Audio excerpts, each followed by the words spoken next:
Vande Mataram. Purvanchal live आप देख रहे हैं, साथ आपके मैं हूं मनीषा शर्मा। पूर्वी पाकिस्तान से आए हिंदू बंगाली परिवारों के लोगों को पुनर्वास योजना के तहत सीएम योगी आदित्यनाथ ने सौगात दी है। दरअसल इन सभी परिवारों को योगी सरकार द्वारा 2 एकड़ कृषि भूमि का पट्टा और साथ ही 200 वर्ग मीटर का आवासीय पट्टा के साथ मुख्यमंत्री आवास योजना के तहत घर दिए जा रहे हैं। ये रिपोर्ट देखिए। 38 वर्षों की आपकी जो प्रतीक्षा थी वो प्रतीक्षा दूर हुई, लेकिन ये 65 परिवार ऐसे थे जो 1984 से लेकर के अब तक अपने पुनर्वास की प्रतीक्षा कर रहे थे। लेकिन आज मुझे प्रसन्नता है कि राजस्व विभाग ने समयबद्ध ढंग से इन कार्यक्रमों को आगे बढ़ा करके इन 63 परिवारों के व्यवस्थित पुनर्वास की एक कार्य योजना को आज यहां पर लागू कर दिया है। दशकों पहले पूर्वी पाकिस्तान से विस्थापित होकर उत्तर प्रदेश में आए बंगाली हिंदू परिवारों का संघर्ष खत्म होने जा रहा है। घर से बेघर हुए इन परिवारों को उत्तर प्रदेश के मुख्यमंत्री योगी आदित्यनाथ ने बड़ी सौगात दी। 1970 में आए बंगाली हिंदू परिवारों का 38 सालों से चला आ रहा इंतजार अब खत्म हो गया।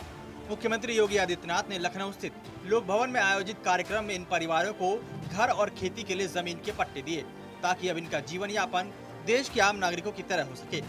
कानपुर देहात के रसूलाबाद क्षेत्र में इन्हें पट्टे दिए गए। खेती के लिए हर परिवार को 2 एकड़ जमीन और आवास के लिए 200 मीटर जमीन दी गई। इसके साथ ही मुख्यमंत्री आवास योजना के तहत 1,20,000 रुपए मकान बनाने के लिए भी दिए गए। इन्हें इन परिवारों को एक शौचालय भी बनाकर दिया जाएगा। 38 वर्षों की आपकी जो प्रतीक्षा थी वो प्रतीक्षा दूर हुई और इन सभी 63 परिवारों को राज्य सरकार के द्वारा कानपुर देहात जनपद के रसूलाबाद में प्रत्येक परिवार को 2 एकड़ भूमि, 200 वर्ग मीटर का आवास का पट्टा और मुख्यमंत्री आवास योजना में एक आवास और शौचालय यह स्वीकृति प्रदान करते हुए मुझे अपने साथियों के साथ प्रसन्नता की अनुभूति हो रही है। सालों पहले विस्थापित हुए इन हिंदुओं का जीवन काफी परेशानी से भरा हुआ था। न रहने के लिए घर था, न कोई पहचान और न ही बच्चों के लिए बेहतर शिक्षा व्यवस्था मिल पाई। लेकिन सरकार ने ऐसे 100 परिवारों को चिन्हित किया जो आजादी के बाद से अभी तक आम सुविधाओं के अभाव से जूझ रहे थे। ऐसे ही परिवारों को आज क्या कुछ मिला वो भी समझिए। 63 परिवारों को भूमि का पट्टा मिला। हर परिवार की खेती के लिए 2-2 एकड़ जमीन दी गई। मकान के लिए 200 वर्ग मीटर जमीन दी गई। सीएम आवास योजना से मकान के लिए पैसा दिया गया। इस मौके पर सीएम योगी आदित्यनाथ ने बताया, उस समय के पूर्वी पाकिस्तान से विस्थापित होकर उत्तर प्रदेश में आए थे। तब उन्हें मेरठ के हस्तिनापुर में एक सूत मिल में नौकरी दी गई थी। 1984 में वो सूत मिल बंद हो गई। इसके बाद कुछ परिवारों का पुनर्वास अलग अलग जगहों पर हुआ, लेकिन 65 परिवार 1984 से अब तक अपने परिवार के पुनर्वास की प्रतीक्षा कर रहे थे। प्रतीक्षा करते करते 2 परिवार तो पूरी तरह समाप्त हो गया, जबकि 63 परिवार बचे हैं। 1970 में ये सभी परिवार आज के बांग्लादेश से उस समय के पूर्वी पाकिस्तान से विस्थापित होकर के भारत आए थे। हस्तिनापुर में एक सूत मिल में इन्हें नौकरी दी गई। ये लगभग 407 परिवार थे। 1984 में सूत मिल बंद हो गई और सूत मिल के बंद होने के बाद कुछ परिवारों का पुनर्वास अलग अलग जगहों पर देश के अंदर हुआ, लेकिन ये 65 परिवार ऐसे थे जो 1984 से लेकर के अब तक अपने पुनर्वास की प्रतीक्षा कर रहे थे। और प्रतीक्षा करते करते इन 38 वर्षों में न जाने कितने लोग चले गए। 2 परिवार तो पूरा ही समाप्त हो गए थे। लेकिन आज मुझे प्रसन्नता है कि राजस्व विभाग ने समयबद्ध ढंग से इन कार्यक्रमों को आगे बढ़ा करके इन 63 परिवारों के व्यवस्थित पुनर्वास की एक कार्य योजना को आज यहां पर लागू कर दिया है और इन्हें आवासीय पट्टा यहाँ पे कुछ लोगों को हमने दिया है, बाकी आप लोगों को वहां पर उन लोगों को उन्हीं की सीट पर ये सभी कागजात उपलब्ध हो जाएंगे। सीएम योगी के इस तोहफे से सभी 63 परिवारों में खुशी है। सरकार की थोड़ी सी मदद से इन सभी परिवारों की आगे की जिंदगी अच्छे से कट सकेगी। इन परिवारों ने अब तक जो परेशानी झेली, उम्मीद है कि आज के बाद से उनका अंत होगा और आगे का जीवन खुशहाल बीतेगा। Bureau report, network 10।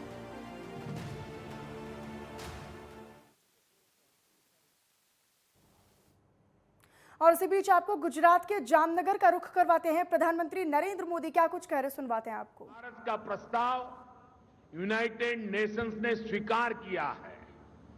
वर्ष 2023 को इंटरनेशनल मिलेट ईयर घोषित करना मानवता के लिए बहुत हितकारी कदम है।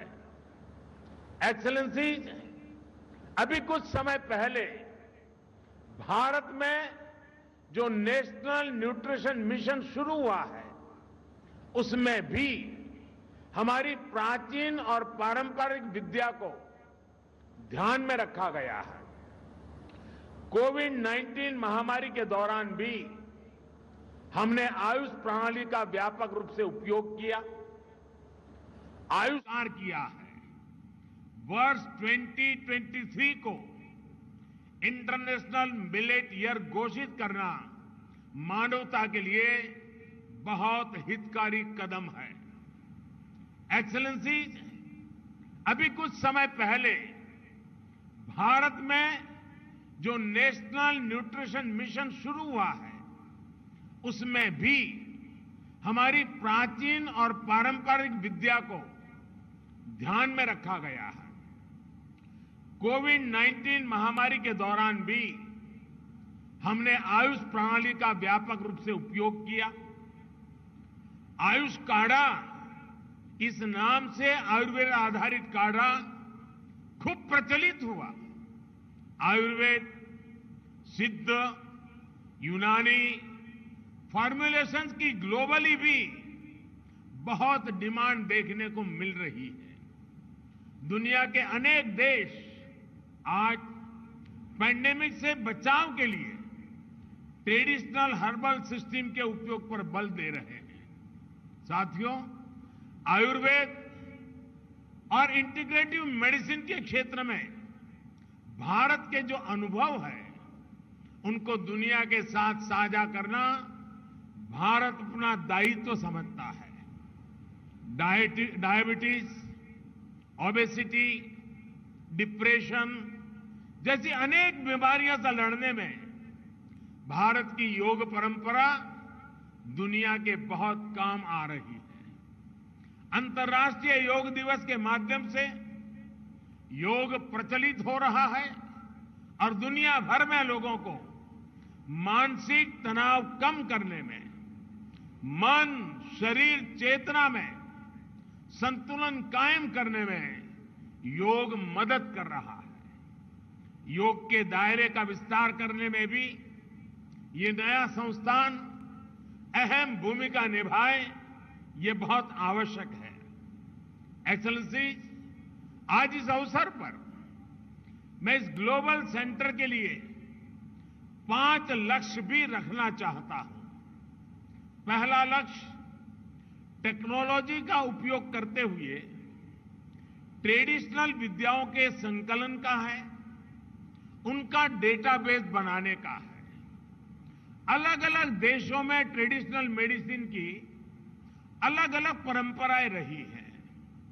इस केंद्र में इन परंपराओं का संकलन करते हुए एक वैश्विक संग्रह यानी रिपोजिटरी बनानी चाहिए।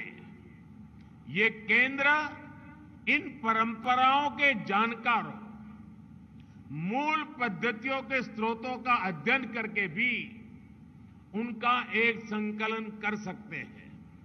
ऐसा करना इसलिए भी जरूरी है ताकि अलग अलग देशों में मौजूद पारंपरिक चिकित्सा की महत्वपूर्ण जानकारी आने वाली पीढ़ियों को मदद करती है।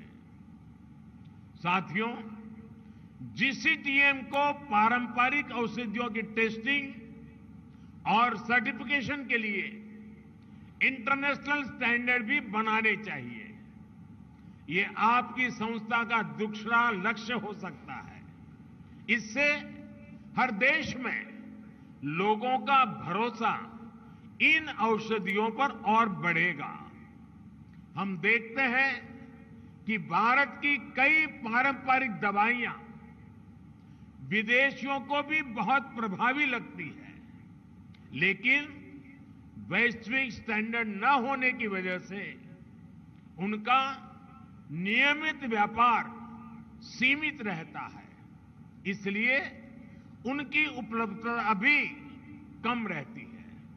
मुझे लगता है कि कई दूसरे देशों को भी इसी तरह की मुश्किल आती होगी। इस ग्लोबल सेंटर को इसके समाधान के लिए भी काम करना चाहिए। WHO ने भी हाल में आयुर्वेद, पंचकर्म और यूनानी के लिए बेंचमार्क डॉक्यूमेंट तैयार किए हैं। इसका विस्तार किया जाना भी जरूरी है।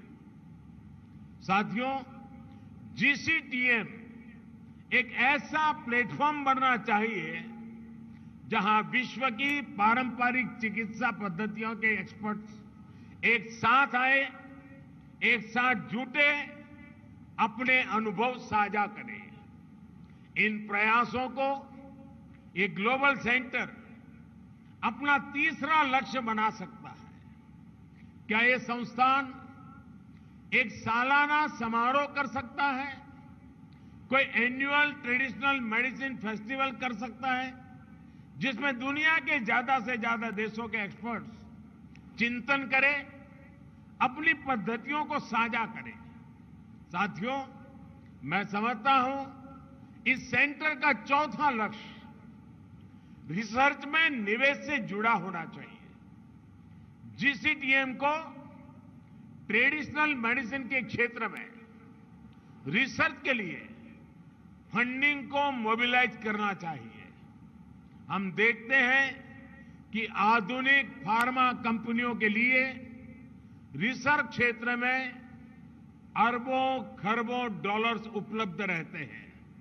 हमें उसी तरह के रिसोर्सेज ट्रेडिशनल मेडिसिन में रिसर्च के लिए भी तैयार करने चाहिए।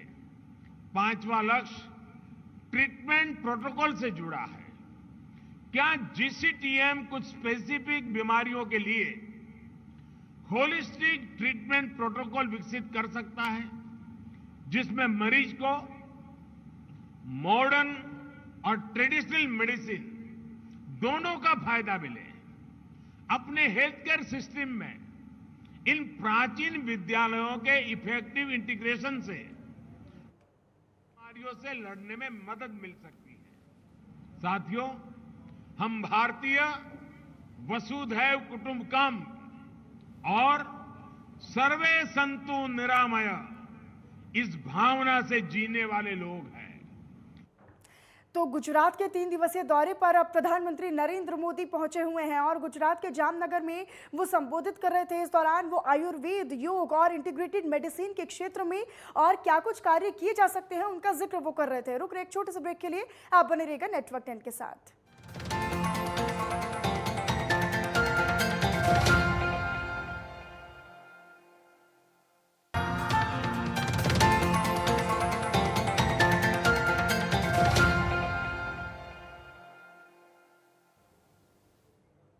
स्वागत है। ब्रेक के बाद रुक करते हैं बुलेटिन में कुछ और खबरों की तरफ। सीएम योगी आदित्यनाथ के निर्देश पर पुलिस अधिकारियों की छुट्टियां 4 मई तक के लिए निरस्त कर दी गई हैं और पहले से छुट्टी पर चले आ रहे अधिकारियों से 24 घंटे के अंदर ही अंदर ड्यूटी पर लौटने के निर्देश दिए गए हैं।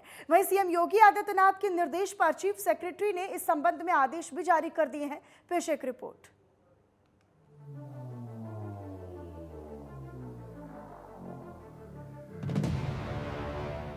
उत्तर प्रदेश में आने वाले त्योहारों और कार्यक्रमों को देखते हुए योगी सरकार ने बड़ा फैसला लिया है। यूपी सरकार ने राज्य के सभी पुलिसकर्मियों की छुट्टियां 4 मई तक के लिए रद्द कर दी हैं। यही नहीं, इसके अलावा अगर कोई भी कर्मी छुट्टी पर है तो उसे 24 घंटे के भीतर रिपोर्ट करने के लिए कहा गया है, ताकि वो अपनी ड्यूटी को जल्द से जल्द दोबारा ज्वाइन कर सके। यूपी सरकार ने ये कदम त्योहारों पर शांति व्यवस्था को सुनिश्चित करने के लिए उठाया है। वहीं सीएम कार्यालय की ओर से दी गई जानकारी में कहा गया है कि एसएचओ, सीओ और जिला पुलिस प्रमुखों से लेकर जिलाधिकारी, संभागीय आयुक्त तक के सभी प्रशासनिक और पुलिस अधिकारियों की छुट्टी तत्काल प्रभाव से 4 मई तक रद्द की जाती है। जो लोग छुट्टी पर हैं वो सभी 24 घंटे के अंदर रिपोर्ट करें। सीएम योगी ने आने वाले दिनों में त्योहारों को देखते हुए ये आदेश पारित किए हैं। ऐसे में छुट्टियां कैंसिल करने के साथ ही यूपी सरकार ने थाने से लेकर एडीजी स्तर तक के अधिकारियों को आगामी 24 घंटे के अंदर धार्मिक नेताओं और प्रतिष्ठित हस्तियों के साथ संवाद करने का भी निर्देश दिया है, ताकि आगामी त्योहारों के दौरान शांति सुनिश्चित की जा सके। आगे के आदेशों में संवेदनशील क्षेत्रों में अतिरिक्त पुलिस बलों की तैनाती, पैदल गश्त और स्थिति पर नजर रखने के लिए ड्रोन का उपयोग शामिल है। पुलिस प्रतिक्रिया वाहनों यानी पीआरवी को सक्रिय रहने का निर्देश दिया गया है। बहरहाल छुट्टियां रद्द किए जाने के पीछे त्योहारों में कानून व्यवस्था के इंतजामों को वजह बताया गया है। वैसे भी सीएम योगी यूपी में कानून व्यवस्था को पुख्ता बनाने के लिए ऐसे निर्देश जारी करते रहते हैं। Bureau report, network 10। और वहीं उत्तर प्रदेश के कई शहरों में आगजनी की घटनाएं सामने आई हैं। आप तस्वीरों में आप देख सकते हैं कि अलग अलग शहरों में आगजनी की घटनाएं हुई हैं। पीलीभीत में अगर बात करें तो पीलीभीत में गैस चौराहे के पास रात करीब 12 बजे के आसपास दुकान में आग लगने की जानकारी मिली, जहां पर बिजली शटडाउन करवाकर शॉर्ट सर्किट से लगी आग पर काबू पाया गया। वहीं दूसरी तस्वीर झांसी के गुरसराय विकास खंड में उस समय अफरा तफरी मच गई जब विकास खंड के अंदर आजीविका मिशन के कैंटीन में गैस सिलेंडर में अचानक आग लग गई। वहीं आग लगने के समय ऑफिस में बैठे लोग दूर खड़े नजर आए। और वहीं तीसरी तस्वीर औरैया की है, जहां गेहूं की फसलों पर आग लगने की घटनाएं सामने आई। चौथी तस्वीर की बात करें तो चौथी तस्वीर बांदा जिले की है, जहां पर एक कार्यक्रम के दौरान गैस लीकेज हो जाने से सिलेंडर में एकाएक आग लग गई। वहीं इस आग की जानकारी मिलने पर मौके पर पहुंची पुलिस इंचार्ज और कौशल सिंह की सूझबूझ और उनकी समझदारी से आग पर काबू पा लिया गया।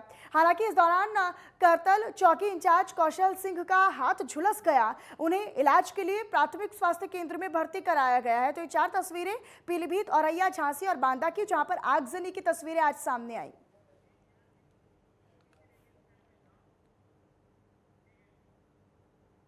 झांसी के खजुराहो नेशनल हाईवे पर ग्राम बसरिया के पास मैजिक और बस की आमने सामने जोरदार टक्कर हो गई, जिसमें मैजिक सवार एक युवक की मौके पर ही मौत हो गई। वहीं एक गंभीर रूप से घायल हो गया है, जिसकी हालत अभी नाजुक और गंभीर बताई गई है। बताया ये भी गया कि आज मऊरानीपुर तहसील क्षेत्र के अंतर्गत आने वाले नेशनल हाईवे झांसी खजुराहो मार्ग पर ग्राम बसरिया के पास मैजिक और बस की आमने सामने जोरदार टक्कर हुई, जिसमें बाबूलाल को चिकित्सकों ने मृत घोषित कर दिया।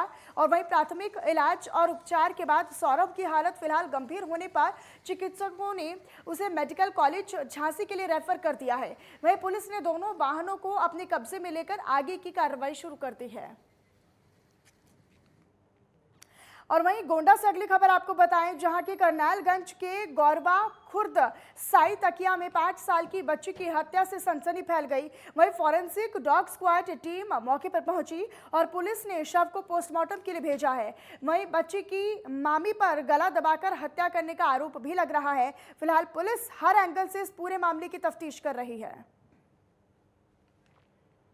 2022 को जनपद गोंडा के थाना करनालगंज पुलिस को भूरा निवासी गौरवा खुर्द ने सूचना दी कि उसकी 5 साल की देवती सुबह घर के पास में तालाब है, उसी में उसका शव मिला तैरता हुआ। इस सूचना को दर्ज करते हुए करनालगंज पुलिस मौके पर पहुंची।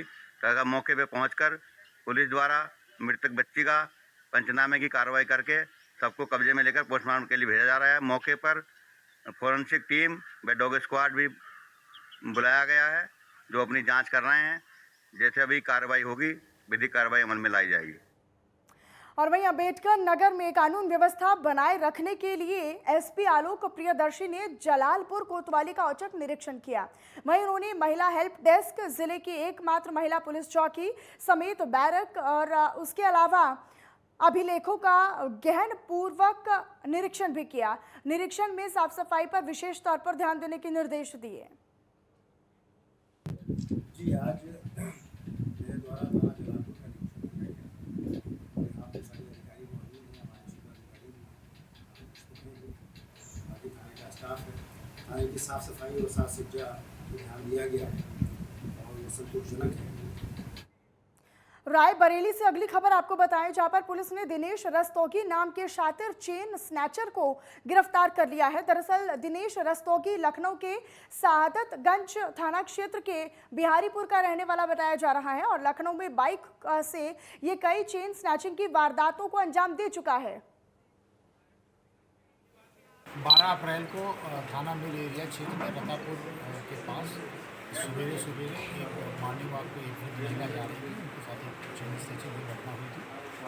इस चेन स्नैचिंग को खुलासे करने के लिए इंस्पेक्टर मिल एरिया और एसएसआई नारायण दोनों लोगों को लगाया गया था। जिन लोगों ने काफ़ी अच्छा प्रयास के बाद एक दिनेश रस्तोगी नाम के व्यक्ति को गिरफ्तार किया, जो लखनऊ का एक शातिर लुटेरा है और यहाँ पर महाराजगंज क्षेत्र में किराए का मकान लेकर रह रहा था और यहाँ पर वो कई और लूट करने की भी फिराक में था।